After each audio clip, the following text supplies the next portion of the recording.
Chris was a kid that I met in rehab long before his vein was ever stabbed, long before he'd first maintained a habit or given the end of his last rope a grab at it. That didn't happen until he met me. Was I a bad influence? Sure. An instigator? Definitely.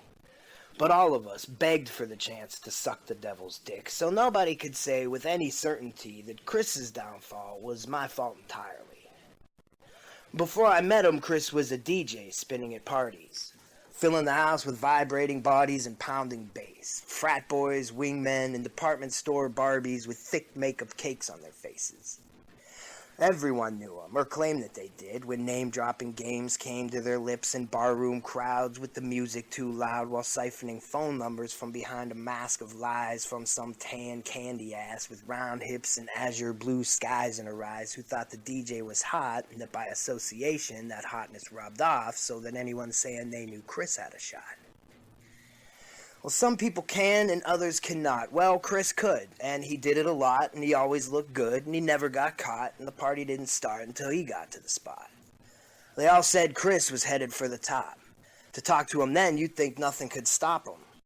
He had all kind of plans, and he spoke of them often, and everyone knew that he'd do something awesome. So the day came that the party died down, and Chris decided to leave Youngstown. Then he went westbound on a fast-moving Greyhound toward the big dreams he'd been tossing around his whole life. He'd have his very own studio with foam on the walls, expensive soundboards, and adjustable floors, and an unmarked building on the north end where one day his fans would walk by and say to their friends, "I think this is the place where it all began." But Hollywood was hollow to this kid from the burbs and his plans to make a living putting music to his words.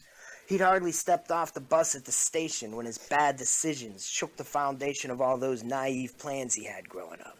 In a small hometown, he was 10 feet tall, and the skills he had overshadowed them all. But there in L.A., 10 feet is nothing, and the foundations of most dreams are planted in mud, or even worse, quicksand, where there's no solid ground on which to stand. Where in a crowd of people nobody's hand would extend to help you out, and you'd be pulled under without ever being noticed, to the bottom, where everyone wants one but nobody's got 'em. Into this world, Chris was coming in hot, into an endless availability of distractions from side to side that strayed from the straight line that stood between him and the end result. They were innumerable, and unavoidable to anyone whose taste was inexhaustible. But with unscarred knuckles, Chris entered the ring swinging. With small-town visors over his eyes, brass balls and cocky, he got off the bus at Pico and Sepulveda in Los Angeles, a city with a dark side as black as a tar-painted Nazi at midnight, and he hooked up on oxys before the first round of the fight was even over. At first, he got a good price, and the high was nice. Like a soft pillow of dreams, he had all the time in the world to forget. Like a newborn baby in a bassinet, moving innocently into a dangerous world without experience enough to suspect that some people are going to be out there feeding. And soon the price went up, and so did the amount that he ended up needing, until the cost of his habit was far exceeding the limit of what he could earn, and he was forced to turn to an ethics code as malleable as clay, which molded itself around the needs of each day. It's weird, he'd say, half of the addiction is feeling it drain down the back of my face. But the thing about painkillers is that if you take enough of them without true pain to kill, it'll create a pain of its own. So without at least one of those tiny blue pills crushed up in one of his last dollar bills with the hard side of his lighter, and lined up with his student ID on the backside of his fundamentals textbook, and pulled up his nose like one of those old pros who put on 80s television shows, the withdrawal would have Chris bent over a toilet bowl, and he'd be sicker than he'd ever been before in his life. And he'd wake up in the morning curled on the bath mat, covered in puke and sweating with chilly skin crawling. He'd do anything to avoid a sickness like that, which meant thinking up more and more ways to find cash, because if he didn't have money, he'd have to miss class, and with attendance like that, there's no way that he'd pass. So as it goes with most of those who attempt to stay high forever, the kid who couldn't lose, whose good luck seemed to ooze from his pant leg out onto his shoes, was brought down 80 milligrams at a time by the bluish-green hue of the latest opiate-based craze of the day, and that bright future on which everyone was hoping was snuffed out when the cell doors opened. He kicked for 2 weeks on a jail cell floor, shivering and shitting while sitting on a cold metal toilet seat in front of 30 grown men, all completely fed up with his withdrawal symptoms.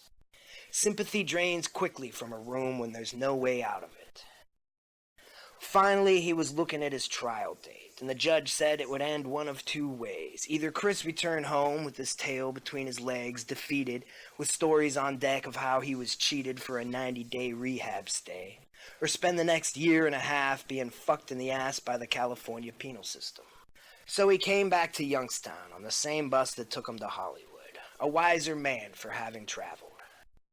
Armed with stories of a town outside the Midwest, he came stumbling into the same rehab that I was sweating out my own bad habits at.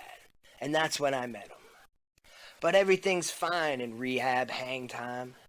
Like a sheltered bird in a controlled environment, there'll be no spreading of wings, but not much is expected of you either. It's easy to stay clean when you can't leave the house, and when no one comes in or out without signing their name on a clipboard of paper, where there were no hooded men hanging out on the corner with hands in their pockets and folded up dollars. So we dreamed big dreams of what we would do if we were clean, and our drug counselor was just as much of a dick as he was trying to be. And in circled groups of fiends we shared our fears, and all of those dreams that no one ever believed in. Some of the residents broke out into tears, revealing things they'd forced from their minds for good reasons. And then I left, and I didn't see them again for years. When I did, it had been long enough for me to have had a chance to fall down on my luck, and I did, hard.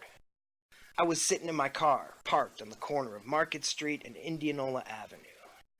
I had on a completely different attitude than the last time we'd spoken, sitting there with my cigarette smoke choking me, hunched in the driver's seat of my car, stabbing like a madman at my arm, which was covered in blood and puncture wounds from a needle that was duller than the rounded edge of my black-bottom spoon. I remember it like I'm right there now. I was shirtless and bloody with purple bruises all over my body from where my veins had collapsed. And you walked up to my driver's side window and you laughed. Thomas Fry, you sighed, with 160 milligrams numbing your insides. Looks like you're a little worse off than I. And which should have sent you running for cover for one reason or another, prompted you to ask if I had a phone number. But I gotta be honest, Chris, the whole reason why I write you like this essentially boils down to one afternoon, when I was as sick as a psych ward slumber party, with no chance of relief without your $75. So I pointed out your skewed economics. That's what a good friend I am. I said, for the price of one of your pills, I can get a half gram. And that's a whole lot of powder for somebody that could nod for hours on a tiny bump off the tip of his front door key.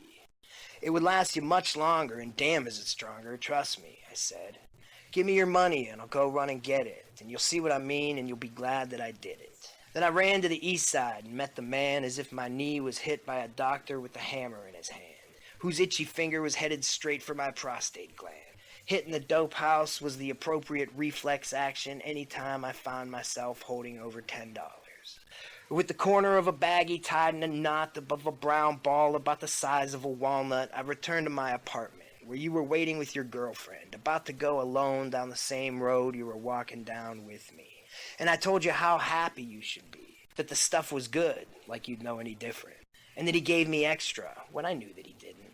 In fact, that walnut was actually puny in size, because I'd pinched it for tax purposes, telling myself that I had to get mine. But you had no way of knowing I was lying.